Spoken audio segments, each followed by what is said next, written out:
Oi gente, tudo bem? Aqui é Rafael, mais uma vez estou de volta e hoje eu vim falar um pouquinho sobre ego. Por muito tempo, acho que eu lia bastante coisa sobre e sempre foi uma dúvida muito grande sobre o que era o ego, o que era a função de ego, até porque eu lia em alguns livros de temas diferentes, às vezes em livros de psicologia ou Jung, e depois alguns livros no espiritismo ou budismo ou algumas filosofias e religiões orientais. E basicamente cada uma fala sobre uma coisa. E eu comecei a reparar que cada uma tinha a sua visão específica de ego. Então, vi que essa dúvida se repetia em outros lugares, às vezes na escola, ou alguns pacientes ou alguns alunos ficavam com a mesma dúvida. E então hoje eu vim para falar um pouquinho sobre isso e esclarecer um pouquinho sobre a minha visão sobre ego.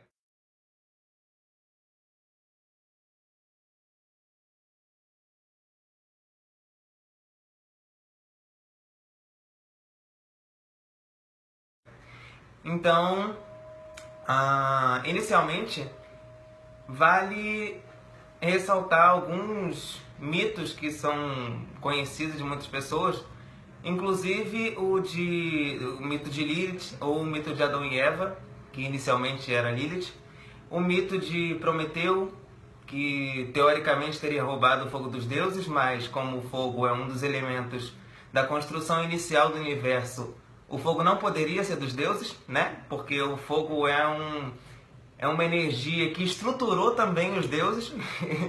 Então, todos esses mitos falam da tomada de consciência.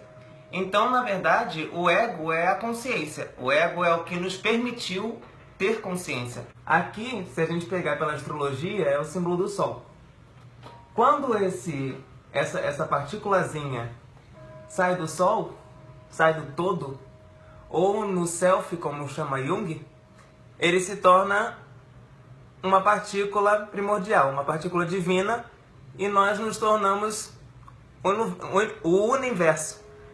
O esquema é o seguinte: se a gente for pensar em Lúcifer, quando a gente fala que ele abandonou o céu ou que é o anjo caído, a luz caída,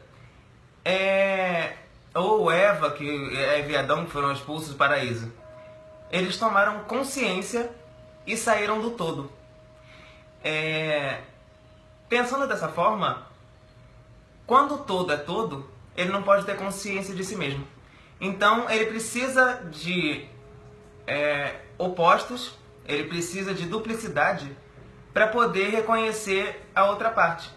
Então nós temos luz e sombra, nós temos dia e noite, lua e sol. Nós temos opostos para que a gente possa tomar consciência do outro polo e chegar a um meio termo. A ideia então de ego não é matar o ego, não é destruir o ego, é simplesmente você usar o ego em benefício da expansão de consciência. Você usar o ego, que é, segundo a psicologia junguiana, é um filtro ou é como se fosse, imagina nosso olho. Então tá aqui o olho, aqui é como se fosse o ego. Todas as informações que vêm do exterior tem que passar pelo filtro para chegar no inconsciente. Então o ego é como se fosse esse filtro. O ego é como se fosse algo que esteja observando o externo, observando que as coisas são duplas, observando as duplicidades, para que a gente possa ter um julgamento, para que a gente possa ter uma consciência e um pensar sobre o próprio pensamento. Que a gente possa ver as diferenças entre uma coisa e outra e chegar a uma união ou um consenso de dois polos, ou o meio termo. Tecnicamente, todas as coisas são dois polos de uma mesma coisa. Então, a gente conhecer os dois polos. A gente fala que quando a gente está polarizado, nosso inconsciente está polarizado no polo oposto. Então a gente tende de alguma forma conflitante normalmente, ou uma neurose ou o que seja, chegar a um meio termo para distensionar e aí há um retorno à unidade. A ideia então de ego não é destruição, não é assassinar, matar. A ideia de ego é você usar ele em prol do self. É a gente fazer uma ponte entre as duas coisas e usar o ego para expandir consciência, para ter mais conhecimento, para chegar à unidade conscientemente. Então, inicialmente a gente sai da unidade inconsciente de quem nós somos e retornamos à unidade com consciência, por vontade. Essa então é mais ou menos a ideia de ego. A gente, na verdade, tomar consciência dos nossos atos, tomar consciência de quem nós somos, tomarmos a nossa posição no universo, porque como o ego nos dá personalidade, cada um é um pedaço do quebra-cabeça nesse panorama geral. Então a ideia é nos tornarmos quem nós somos, individuação, sermos indivíduos com as nossas características, para a gente poder completar esse quebra-cabeça. Essa questão que eu falo de partícula divina, de inteligência primordial, fica um pouco divergente da ideia inicial de alguns lugares ou do kardecismo, porque minha ideia disso é, quando a gente se separa do todo e se torna espírito, partícula divina, com o passar das aprendizagens, das lições, das coisas da vida, aquela fase lá, a fase oral, a fase anal, a fase fálica, enfim, e etc., mas na visão freudiana, a gente vai sendo tolhido pela sociedade, tolhido pelos pais, tolhido dos nossos potenciais, tolhido religiosamente, tolhido na escola. Por quê? A gente tem que ir se adequando socialmente e a gente vai se tornando limitado. Muitas das vezes, nossos pais ou a sociedade, por esperar algo específico das pessoas, vão limitando todas essas potencialidades para a gente se tornar algo, enfim, aceitável. Então, para mim, quando essa partícula divina que chama espírito, ou seria espírito com letra minúscula, ou que a gente chama aqui de ego, porque ela foi limitada, quando ela começa a se expandir de novo e tomar consciência, quando essa partícula consciente de si mesmo vai expandindo e revendo e reempoderando todas as potencialidades dela de novo, eu chamo isso de self. Para mim são a mesma coisa, mas porque eu estou com um campo de visão mais limitado, eu estou chamando de ego, que é onde se estrutura a minha personalidade em si, e quando essa visão se expande de novo, eu chamo de self, que é o retorno a essa partícula divina. Então é como se fosse aquela ampulheta, sabe, de tempo, de terra, que conforme o tempo vai caindo, vai passando-se o tempo, se você botar ela assim, deitada, é como se inicialmente, pensando assim, né? Você vai se limitando e quando você chega aqui nesse meio, nessa passagem principal de tempo, que a gente poderia pensar num termo de dia e noite, nessa duplicidade ou ascensão do Sol, e aí o Sol chega no topo e depois a gente começa a decair num sentido de aguardar a morte ou o retorno à fonte, a gente passa a expandir de novo para se tornar algo maior do que nós mesmos. Lá no final eu vou falar um pouco mais dessa ideia na astrologia e em como a gente vai fazendo essa jornada de estruturação, iniciando na casa 1 e terminando na casa 12, onde é essa ideia de se tornar, de ego se tornar mais uma vez self. mais uma vez reforçando que para mim não são duas coisas separadas, são a mesma coisa, só que uma é mais limitada e a outra expandida. Mas posso juntar várias nuances de várias outras teorias, principalmente a junguiana, que é a minha base, que também vejo sentido. Mas a minha forma de ver, a minha forma de entender é essa. Porque em algum ponto todos esses egos, esses elos, se ajudam para essa ampliação de visão e de potências.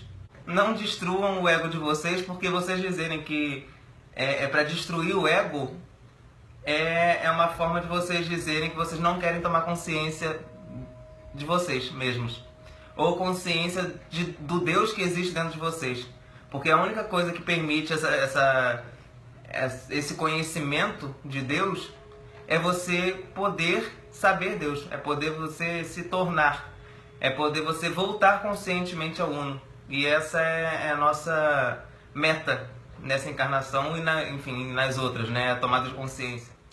A questão toda é quando a gente entende essa questão do ego como se fosse nossa personalidade ou nossa persona total.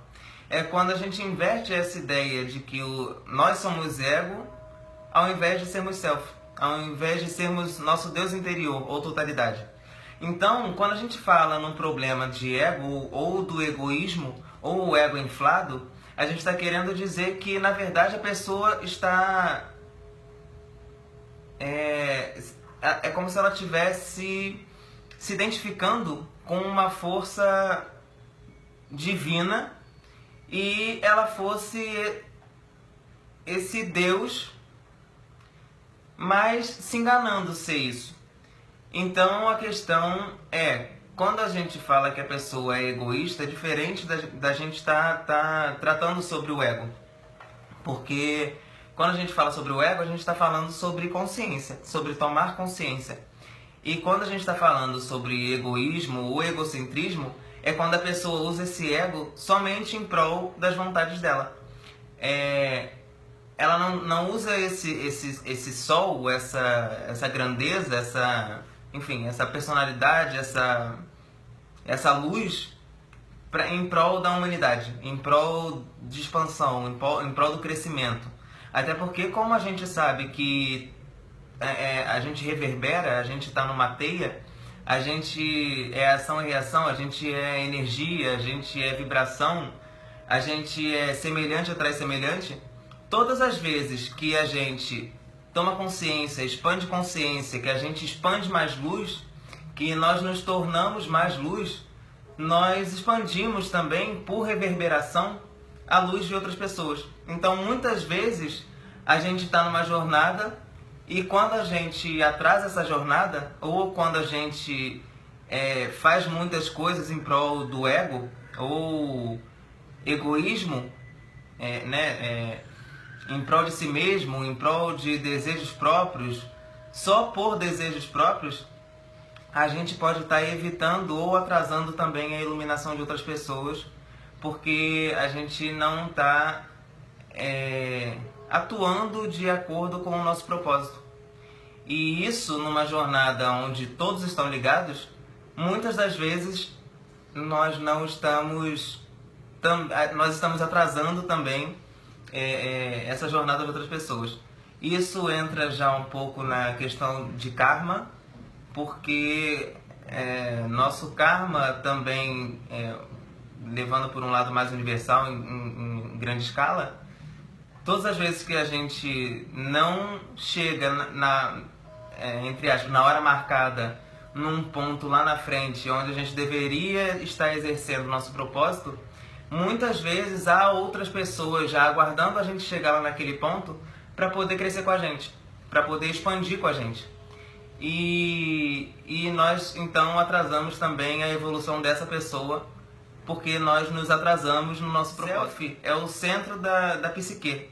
Então, comparando com o macro, é como se o self fosse a lei, ou dependendo de como vocês tomem Deus, é a totalidade, é tudo que há e que não há, é o indefinível, indecifrável, onipotente, onipresente, perfeito, com todas as características. Tudo que pode vir a ser e tudo que não foi e que vai ser e que há, e, enfim. Não tem como definir. Mas o self é como se fosse todas as pluripotencialidades existentes e inexistentes. Tudo sai dali, tudo vai para ali, enfim. E o ego é uma forma desse todo externalizar. Então é o uno em versus. O universo é quando nessa totalidade algo passou a existir, que é o uno, é o nosso espírito, é o Lúcifer, é o anjo caído, é Adão e Eva, é Prometeu, que roubou a luz dos deuses, a luz, a consciência.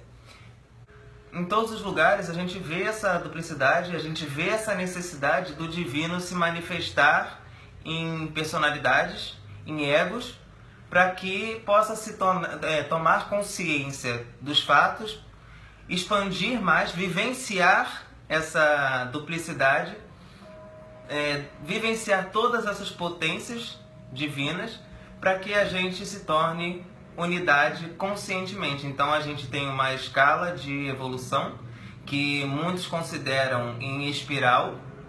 Por que em espiral? Quando a gente toma consciência de algumas coisas, é como se a gente subisse, como se a gente expandisse um pouco, mas a gente vai passando por diversas lições sobre características parecidas ou sobre coisas parecidas numa proporção mais engendrada, mais...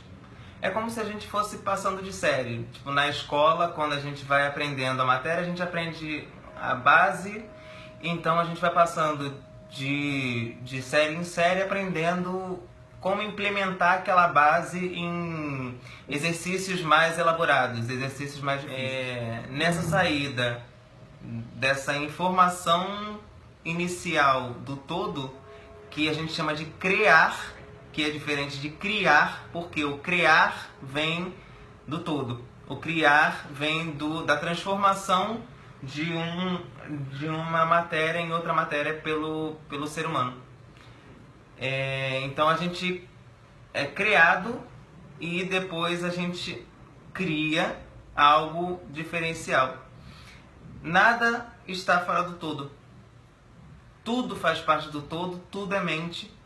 Então todas as ideias, todas as criações são retiradas do todo para que possa existir. Na verdade é como se fosse um computador e como se tudo tivesse na internet, tudo tivesse na nuvem. A gente não sabe muitas vezes do que está por aí, do que está na nuvem, mas quando a gente está num estado passivo, receptivo, feminino, intuitivo, a gente entra em contato, em acesso com essa nuvem e recebemos a informação. Depois que nós recebemos passivamente, receptivamente a informação que nós precisamos, a gente entra em estado ativo, em estado masculino, ânimos, ação, para botar essa ideia para agir. Quando a gente pensa nesse estado mais nesse contexto geral, eu vou trazer agora um pouco para o tarô. Quando a gente tem um louco, o louco é como se fosse essa massa primordial com todas as potencialidades, e quando ele começa a jornada dele do tarô, ele se torna mago, ou ele passa pela casa do mago. Então, inicialmente ele tem todas as potencialidades. O mago é aquele que faz magia, é aquele que consegue transformar, é o alquimista, é quem sabe separar os elementos, saber os elementos que ele possui, saber quais são as características que ele possui para poder gerar uma organização, para poder dar uma direção, uma ação para aqueles elementos. Então, o mago é quem reconhece as potencialidades que ele tem, para ele poder então aprender sobre cada potencialidade e dar direção. Depois do mago, então, a gente tem a sacerdotisa, o imperador, a imperatriz e o sacerdote, o papa. Nesse caminhar, a gente percebe que são os 4 elementos. Passando por esses 4 elementos, a gente vai parar nos enamorados, onde ele começa a ter mais definição de escolhas, das paixões, quando ele é um jovem que tem que decidir quem é a mais bela do Olimpo, é o mito de Paris, onde ele decide por Vênus, mas ele tem a oportunidade de decidir entre Atena, Hera e Vênus, e acaba decidindo pelas paixões juvenis. Então, nessa primeira parte da jornada, ele aprende a deixar o todo, se tornar uno, e aprende sobre os 4 elementos, sobre todas as potências que ele possui. E no final dessa primeira parte da jornada, que são 7 cartas, ele tem que decidir se ele vai continuar usando aquelas potencialidades para paixões próprias, ou se ele vai começar uma outra jornada, que são as próximas 7 cartas dos arcanos maiores, usando essas potencialidades para outras buscas mais profundas.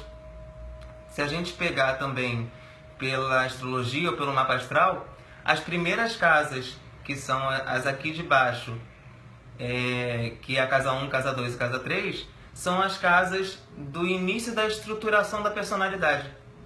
É a casa onde vai ensinar para ele as bases da personalidade, as bases da estrutura de valores, as bases do que estrutura ele socialmente, de como ele vai se comunicar, de como ele vai buscar conhecimentos.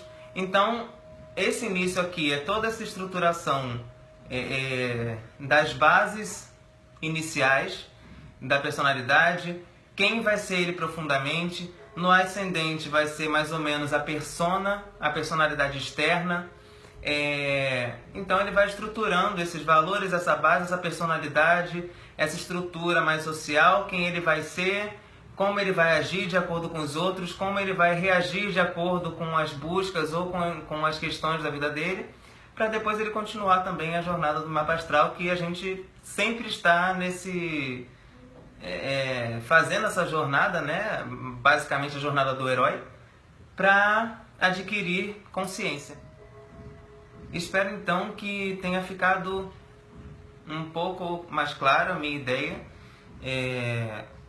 A ideia inicial então era botar um pouco do meu ponto de vista sobre o que é ego, mostrar que não de forma alguma deve-se ter medo do ego, porque todas as vezes que a gente renega alguma parte de nós mesmos, nós tornamos essa parte sombra. E quando essa parte é sombra, a gente não tem capacidade de expandir. Então, por mais que a pessoa seja mais egocêntrica ou esteja agindo de acordo mais com o ego dela, nós precisamos ter um ego forte e estruturado para poder expandir a consciência. Por quê?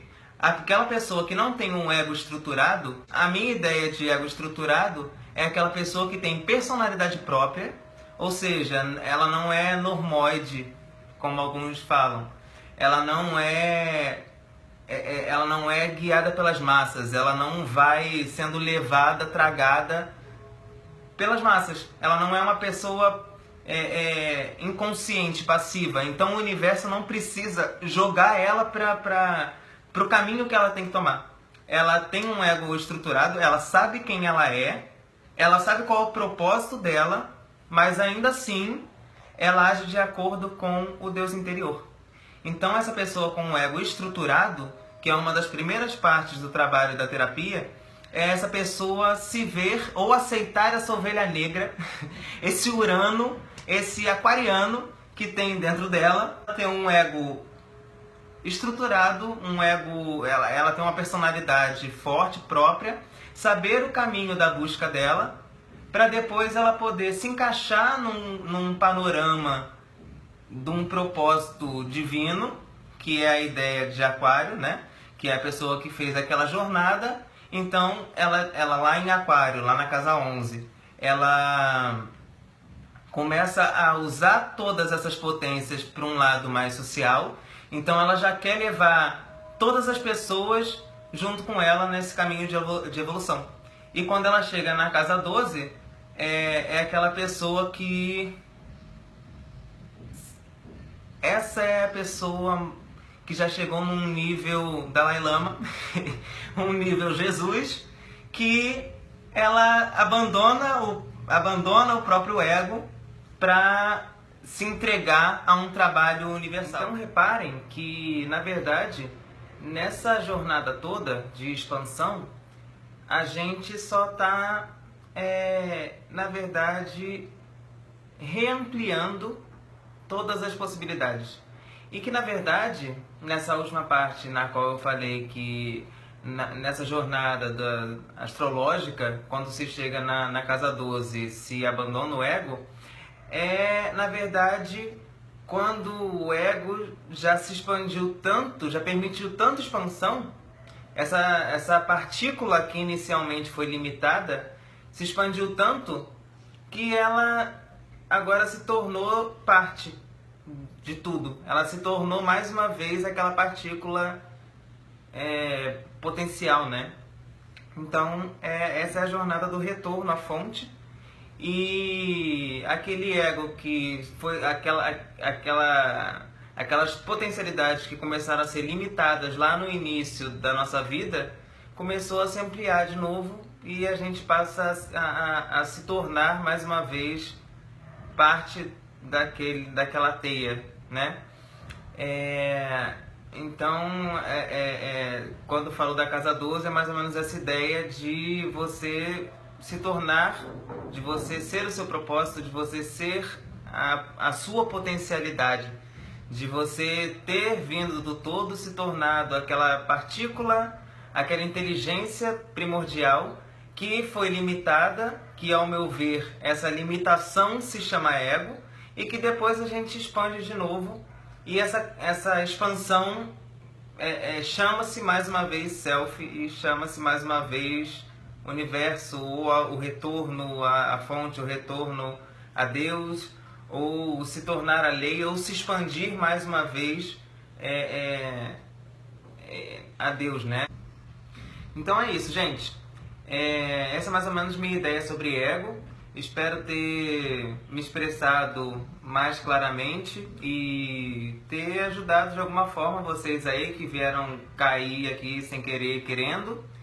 E aproveitando para falar também um pouco do curso de tarô junguiano, que é, na verdade, um curso mais vivencial, trazendo esses conhecimentos e agrupando esses conhecimentos e vivenciando essa jornada do tarô de outras formas, e entre outros cursos também, como o do Reiki, o de terapias holísticas complementares, que é também na ideia de complementar os tipos diferentes de terapias holísticas num tratamento mais amplo. E o curso também, o grupo, na verdade, os grupos terapêuticos. Se você quer conhecer mais um pouco do meu trabalho, a página no Facebook é Dr. Rafael Novaes, Medicina Integral, Integratio Continuum. No Instagram também. Caso contato ou informações, o telefone é 11 979 56 5362. E aguardo vocês no próximo vídeo. Beijos!